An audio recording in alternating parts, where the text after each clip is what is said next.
பாஜகவுக்கும் அதிமுகவுக்கும் இணைப்பு உள்ளதே தவிர பிணைப்பு இருப்பதாக தெரியவில்லை. எடப்பாடி பழனிசாமி கோரியிருப்பது பாஜகவிற்குதான். திருமாவளவன் பேட்டி மேலவளவு செல்வதற்காக விடுதலை சிறுத்தைகள் கட்சித் தலைவர் திருமாவளவன் சென்னையில் இருந்து விமானம் மூலம் மதுரைக்கு வந்தடைந்தார். தொடர்ந்து செய்தியாளர்களை சந்தித்து அவர் கூறியதாவது: ஜூன் 30 இன்று மேலவளவு அரசியல் உரிமை போராளிகளின் வீரவணக்க நாள். மேலவளவு முருகேசன் மற்றும் அவருடைய தலைமையிலான தோழர்கள் 7 பேர் கொடூரமாக வெட்டி சாய்க்கப்பட்ட துயரமான நாள். தஞ்சை கிழவன் மணிக்கு பிறகு தமிழகத்தில் நடந்த கொடூரமான சாவிய வன்கொடுமை மேலவளவு துயரம். இந்த நாளில் மேலவளவு முருகேசன் உள்ளிட்ட தோழர்களுக்கு எனது செம்மாந்த வீரவணக்கத்தை செலுத்துகிறேன். சாதிய வன்கொடுமையாக கடுமையாக பாதிக்கப்பட்டு மிகவும் பின்தங்கிய நிலையில் உள்ள மேலவளவு கிராமத்தை அரசு சிறப்பு கவனம் செலுத்தி மேம்படுத்த வேண்டும் என்று ஏற்கனவே மாண்புமிகு முதலமைச்சர் அவர்களுக்கு கோரிக்கை மனு ஒன்றை விடுதலை சிறுத்தைகள் கட்சியின் சார்பில் வழங்கி இருக்கிறோம். வன்கொடுமை தடுப்புச் சட்டத்தின் கீழ் சாதிய வன்கொடுமையால் பாதிக்கப்பட்ட கிராமங்களை தத்தெடுத்து அந்த கிராமத்திற்கு தேவையான அடிப்படை வசதிகளை செய்து தர வேண்டும். அதற்கு சட்ட வரையறைகள் இடம் அளிக்கின்றன. இன்று அந்த கிராமத்திலே சுடுகாட்டு பாதை இல்லை என்பது கவலை இருக்கிறது. தொடர்ந்து முறையிட்டு வருகிறோம். அந்த கிராமத்தில் உள்ள எளிய மக்களுக்கு வீட்டு மனை பட்டா இல்லை. எனவே அந்த கிராமத்தை மேம்படுத்துவதற்கு அரசு சிறப்பு கவனம் செலுத்த வேண்டும் என்று விடுதலை சிறுத்தைகள் கட்சியின் சார்பில் வலியுறுத்துகிறோம். தமிழகம் தழுவிய அளவில் ஆங்காங்கே தலித்துகளுக்கு எதிரான வன்கொடுமைகள் நிகழ்கிற போது காவல்துறையினர் எதிர்தரப்பாரிடமும் மனு பெற்று பாதிக்கப்பட்ட மக்கள் மீது வழக்கு பதிவு செய்வது என்பது இன்னும் தொடர்கிறது. இது அதிகார வர்க்கத்தின் ஓரவஞ்சனை நடவடிக்கையாக உள்ளது. தலித் விரோத நடவடிக்கையாக உள்ளது. பாதிக்கப்பட்ட தலித்துகள் மீது வழக்கு தொடுப்பது என்பது வன்கொடுமை தடுப்புச் சட்டத்தின் கீழ் குற்ற செயலாகும். தமிழ்நாடு அரசு குறிப்பாக காவல்துறை பாதிக்கப்பட்ட மக்கள் மீது எதிர் வழக்கு தொடுக்கிற காவல்துறை அதிகாரிகள் மீது உரிய நடவடிக்கை எடுக்க வேண்டும் என்று விடுதலை சிறுத்தைகள் கட்சியின் சார்பில் வலியுறுத்துகிறோம். தமிழ்நாடு முழுவதும் அரசியல் கட்சிகளின் கொடிக்கம்பங்களை அகற்றுமாறு நீதித்துறை வழங்கி இருக்கிற தீர்ப்பு ஒரு ஜனநாயக படுகொலை.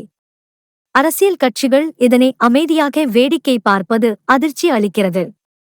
அந்த தீர்ப்பை பயன்படுத்தி தமிழ்நாடு முழுவதும் காவல்துறை அதிகாரிகள், வருவாய்த்துறை அதிகாரிகள், நெடுஞ்சாலைத்துறை அதிகாரிகள் முதலில் விடுதலை சிறுத்தைகளின் கொடிக்கம்பங்களை இடிப்பதிலே ஆர்வம் காட்டுகிறார்கள். சொல்லியிருக்கிற பதில் பாஜகவுக்கு தான் என்பதை நம்மால் புரிந்து கொள்ள முடிகிறது.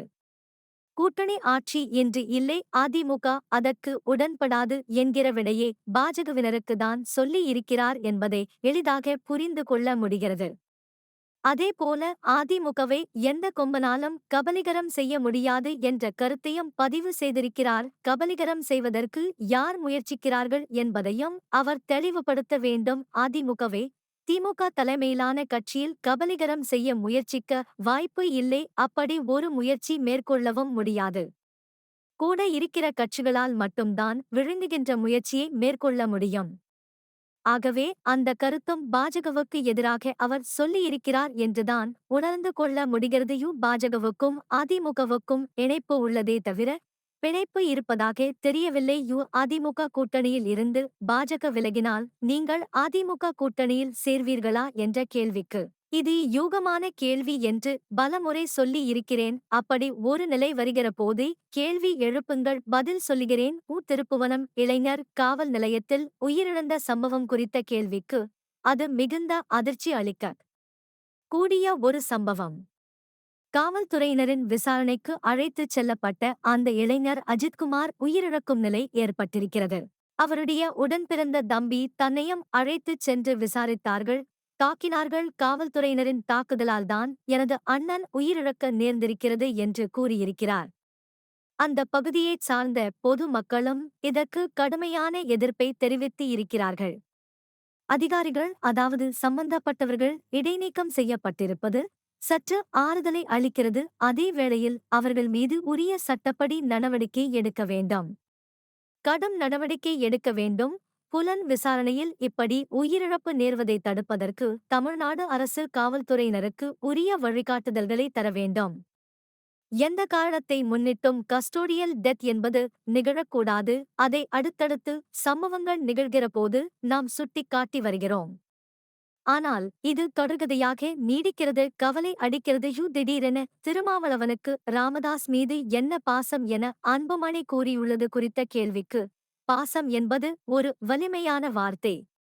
நாங்கள் குறிப்பிட்டது அந்த அடிப்படையால் அல்ல. தந்தை மகனுக்கு இடையே ஏற்படுகிற இடைவெளி பெரிதாகி விடக்கூடாது என்கிற அடிப்படையில் சொல்லப்பட்ட ஒரு பொறுப்பான வார்த்தை, அவ்வளவுதான். தந்தைக்கு இருக்கிற அனுபவத்தை அல்லது அவர் இருக்கிற ஆளுமையை திரு அன்புமணி அவர்கள் பயன்படுத்திக் கொள்ள வேண்டும் என்று சொன்னேனே தவிர வேறு எந்த நோக்கத்திலும் நான் சொல்லவில்லை. அந்த கட்சி எப்படியாவது போகட்டும் என்று நான் கருதவில்லை. அந்த கட்சியும் இங்கே எளிய மக்களுக்காக போராடுகிற கட்சி என்று நம்புவதால் அவர்களுக்கு இடையிலான இடைவெளி ஏற்பட்டு விடக்கூடாது. அந்த இடைவெளியை பயன்படுத்தி பாசிச சக்திகள் உள்ளே நுழைந்து விடக்கூடாது. சனாதன பாசிஸ்டுகள் அதை தங்களுக்கு சாதகமாக பயன்படுத்திக் கொள்ள முயற்சிக்கிறார்கள். எச்சரிக்கையாக இருங்கள். யாரோ சொல்லுவதை கேட்பதை விட தந்தை சொல்வதை கேளுங்கள் என்று ஒரு பொறுப்பான வார்த்தையாகத்தான் அதை குறிப்பிட்டேனே, அதை தவிர பிழைப்பான வார்த்தையாக சொல்லவில்லை என கூறினார்.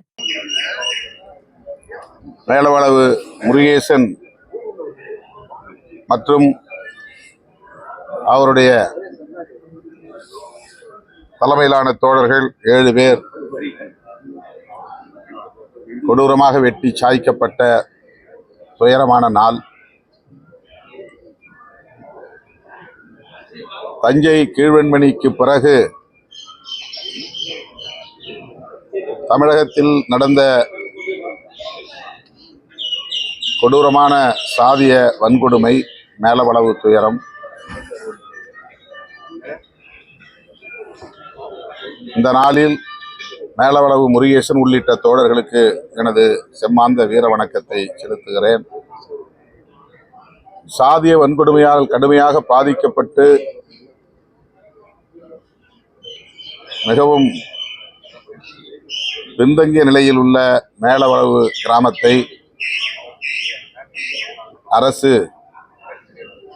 சிறப்பு கவனம் செலுத்தி மேம்படுத்த வேண்டும் என்று ஏற்கனவே மாண்புமிகு முதலமைச்சர் அவர்களுக்கு கோரிக்கை மனு ஒன்றை விடுதலை சிறுத்தைகள் கட்சியின் சார்பில் வழங்கியிருக்கிறோம். வன்கொடுமை தடுப்புச் சட்டத்தின் கீழ் சாதிய வன்கொடுமையால் பாதிக்கப்பட்ட கிராமங்களை தத்தெடுத்து அந்த கிராமத்திற்கு தேவையான அடிப்படை வசதிகளை செய்து தர வேண்டும். அதற்கு சட்ட வரையறைகள் இடமளிக்கின்றன. இன்றும் அந்த கிராமத்திலே சுடுகாட்டு பாதை இல்லை என்பது கவலை அளிக்கிறது. தொடர்ந்து முறையிட்டு வருகிறோம். அந்த கிராமத்தில் உள்ள எளிய மக்களுக்கு வீட்டு மனைப்பட்டா இல்லை. எனவே அந்த கிராமத்தை மேம்படுத்துவதற்கு அரசு சிறப்பு கவனம் செலுத்த வேண்டும் என்று விடுதலை சிறுத்தைகள் கட்சியின் சார்பில் வலியுறுத்துகிறோம். தமிழகம் தழுவிய அளவில் ஆங்காங்கே தலித்துகளுக்கு எதிரான வன்கொடுமைகள் நிகழ்கிற போது காவல்துறையினர் எதிர்த்தரப்பாரிடமும் மனு பெற்று பாதிக்கப்பட்ட மக்கள் மீதே வழக்கு பதிவு செய்வது என்பது இன்னும் தொடர்கிறது. இது அதிகார வர்க்கத்தின் ஓரவஞ்சனை நடவடிக்கையாக உள்ளது. தலித் விரோத நடவடிக்கையாக உள்ளது. பாதிக்கப்பட்ட தலித்துகள் மீது வழக்கு தொடுப்பது என்பது வன்கொடுமை தடுப்புச் சட்டத்தின் கீழ் குற்றச் செயலாகும். தமிழ்நாடு அரசு, குறிப்பாக காவல்துறை, பாதிக்கப்பட்ட மக்கள் மீதே எதிர் வழக்கு தொடுக்கிற காவல்துறை அதிகாரிகள் மீது உரிய நடவடிக்கை எடுக்க வேண்டும் என்று விடுதலை சிறுத்தைகள் கட்சியின் சார்பில் வலியுறுத்துகிறோம். தமிழ்நாடு முழுவதும் அரசியல் கட்சிகளின் கொடிக்கம்பங்களை அகற்றுமாறு நீதித்துறை வழங்கியிருக்கிற தீர்ப்பு ஒரு ஜனநாயக படுகொலை. அரசியல் கட்சிகள் இதனை அமைதியாக வேடிக்கை பார்ப்பது அதிர்ச்சி அளிக்கிறது. அந்த தீர்ப்பை பயன்படுத்தி தமிழ்நாடு முழுவதும் காவல்துறை அதிகாரிகள், வருவாய்த்துறை அதிகாரிகள், நெடுஞ்சாலைத்துறை அதிகாரிகள் முதலில் விடுதலை சிறுத்தைகளின் கொடிக்கம்பங்களை இடிப்பதிலே ஆர்வம் காட்டுகிறார்கள். பல அரசியல் கட்சிகளின் கொடிக்கம்பங்கள் அப்படியே பாதுகாப்பாக இருக்கிற போது விடுதலை சிறுத்தைகளின் கொடிக்கம்பங்களை அகற்றுவதிலே அதிகாரிகள் முனைப்பாக செயல்படுவது வன்மையான கண்டனத்திற்குரியது. நீதிமன்றத்திலே முறையிட்டிருக்கிறோம். திமுக, காங்கிரஸ் போன்ற அரசியல் கட்சிகள் இந்த அரசியல் உரிமைகளை பாதுகாக்க முன்வர வேண்டும். பொது இடங்கள் எவ்வளவோ பிற காரணங்களுக்காக ஆக்கிரமிப்பு செய்யப்பட்டிருக்கின்றன. அவற்றையெல்லாம் அப்புறப்படுத்துவதற்கு நீதித்துறையில் எந்த முனைப்பும் காட்டாத போது யாரோ ஒரு சிலர் தொடுக்கிற வழக்கை வைத்துக்கொண்டு இது போன்ற தீர்ப்புகளை அளிப்பது என்பது ஜனநாயகத்திற்கு எதிரான ஒரு போக்காக விடுதலை சிறுத்தைகள் கட்சி பார்க்கிறது. இந்த தீர்ப்பு ஏற்புடையதல்ல. புதிய புதிய இயக்கங்கள், அரசியல் கட்சிகள் எதிர்காலத்திலும் தோன்றக்கூடும். அவர்களெல்லாம் தங்களின் இருப்பை வெளிப்படுத்துவதற்கு வேறு என்ன வழிமுறை இருக்கிறது என்கிற கேள்வி எழுகிறது. எனவே இந்த தீர்ப்பை விடுதலை சிறுத்தைகள் கட்சி ஏற்க மறுக்கிறது. இந்த அரசியல் உரிமைகளை பாதுகாப்பதற்கு அனைத்து ஜனநாயக சக்திகளும் ஒருங்கிணைய வேண்டும் என்று கேட்டுக்கொள்கிறோம். 2026 ஒரு கட்சி தனிப்பெரும்பான்மையை ஆட்சி அமைக்க வாய்ப்பு இருக்கா, இல்ல கூட்டணி ஆட்சி தான் சாத்தியமாகும்? ஏன்னா நேற்றைய தினம் எடப்பாடி பழனிசாமி என்ன சொல்றாருன்னா, அதிமுக தனிப்பெரும்பான்மையோட ஆட்சி அமைக்கும் அப்படின்னு சொல்லி ஒரு வார்த்தையை சொல்றாரு. பாஜக காரங்க மட்டும்தான் கூட்டணி ஆட்சின்னு சொல்லிட்டு தான் நீங்க சொன்னீங்க. இப்போ ஒரு தனியா ஒரு புதுசா அவர் வந்து தனிப்பெரும்பான்மை ஆட்சி அமைக்கும்னு சொல்லி சொல்றாரு. அது எப்படி சார் சாத்தியமா இருக்குமா? ஏற்கனவே இதை பற்றி நான் சொல்லி இருக்கிறேன். அமித்ஷா அவர்கள் மட்டும்தான் திரும்ப திரும்ப கூட்டணி ஆட்சி என்ற கருத்தை சொல்லி வருகிறார். இதுவரையில் அதிமுக தலைவர், அவருடைய பொதுச் செயலாளர் திரு எடப்பாடி பழனிசாமி அவர்கள் எந்த கருத்தையுமே சொல்லாமல் மௌனம் காக்கிறார் என்று குறிப்பிட்டிருந்தேன். தற்போது அவர் அதற்கு விடையளித்திருக்கிறார். அவர் சொல்லியிருக்கிற பதில் பாஜகவுக்குத்தான் என்பதை நம்மால் புரிந்து கொள்ள முடிகிறது. கூட்டணி ஆட்சி இங்கு இல்லை, அதிமுக அதற்கு உடன்படாது என்கிற விடையை பாஜகவினருக்குத்தான் சொல்லியிருக்கிறார் என்பதை எளிதாக புரிந்து கொள்ள முடிகிறது. அதே போல அதிமுகவை எந்த கொம்பனாலும் கபலீகரம் செய்ய முடியாது என்ற கருத்தையும் பதிவு செய்திருக்கிறார். கபலீகரம் செய்வதற்கு யார் முயற்சிக்கிறார்கள் என்பதையும் அவர் தெளிவுபடுத்த வேண்டும். அதிமுகவை திமுக தலைமையிலான கட்சிகள் கபலீகரம் செய்ய முயற்சிக்க வாய்ப்பில்லை. அப்படி ஒரு முயற்சி மேற்கொள்ளவும் முடியாது. கூட இருக்கிற கட்சிகளால் மட்டும்தான் விழுங்கி செரிக்கிற முயற்சியை மேற்கொள்ள முடியும். ஆகவே அந்த கருத்தும் பாஜகவுக்கு எதிராக அவர் சொல்லியிருக்கிறார் என்றுதான் உணர்ந்து கொள்ள முடிகிறது. எனவே பாஜகவுக்கும் அதிமுகவுக்கும் இடையிலே ஒரு இணைப்பு இருக்கிறதே தவிர பிணைப்பு இல்லை என்பதை புரிந்து கொள்ள முடிகிறது. இந்த வரப்போற தேர்தலில் பாஜக புரிஞ்சாங்க அப்படின்னா அதிமுகவோட நீங்க ஒன்றிணைய வாய்ப்பு இருக்கா? இது யூகமான கேள்வி என்று பலமுறை சொல்லியிருக்கிறேன். அப்படி ஒரு நிலை வருகிற போது கேள்வி எழுப்புங்கள், பதில் சொல்லுகிறேன். திருப்பவனத்துல வந்து ஒரு இளைஞர் வந்து காவல் நிலையத்துக்கு விசாரணை அழைத்து செல்லப்பட்டாரு. அவர் வந்து உயிரிழந்தது நேற்று வந்து பெரிய போராட்டம் இருக்கு. அது மிகுந்த அதிர்ச்சி அளிக்கக்கூடிய ஒரு சம்பவம். காவல்துறையினரின் விசாரணைக்கு அழைத்து செல்லப்பட்ட அந்த இளைஞர் அஜித்குமார் உயிரிழக்கும் நிலை ஏற்பட்டிருக்கிறது. அவருடைய உடன் பிறந்த தம்பி தன்னையும் அழைத்து சென்று விசாரித்தார்கள், தாக்கினார்கள். காவல்துறையினரின் தாக்குதலால் தான் எனது அண்ணன் உயிரிழக்க நேர்ந்திருக்கிறது என்று கூறியிருக்கிறார். அந்த பகுதியை சார்ந்த பொதுமக்களும் இதற்கு கடுமையான எதிர்ப்பை தெரிவித்திருக்கிறார்கள். அதிகாரிகள், அதாவது சம்பந்தப்பட்டவர்கள் இடைநீக்கம் செய்யப்பட்டிருப்பது சற்று ஆறுதலை அளிக்கிறது. அதே வேளையில் அவர்கள் மீது உரிய சட்டப்படி நடவடிக்கை எடுக்க வேண்டும், கடும் நடவடிக்கை எடுக்க வேண்டும். புலன் விசாரணையில் இப்படி உயிரிழப்பு நேர்வதை தடுப்பதற்கு தமிழ்நாடு அரசு காவல்துறையினருக்கு உரிய வழிகாட்டுதல்களை தர வேண்டும். எந்த காரணத்தை முன்னிட்டும் கஸ்டோடியல் டெத் என்பது நிகழக்கூடாது. அதை அடுத்தடுத்து சம்பவங்கள் நிகழ்கிற போது நாம் சுட்டிக்காட்டி வருகிறோம். ஆனால் இது தொடர்கதையாக நீடிக்கிறது, கவலை அளிக்கிறது.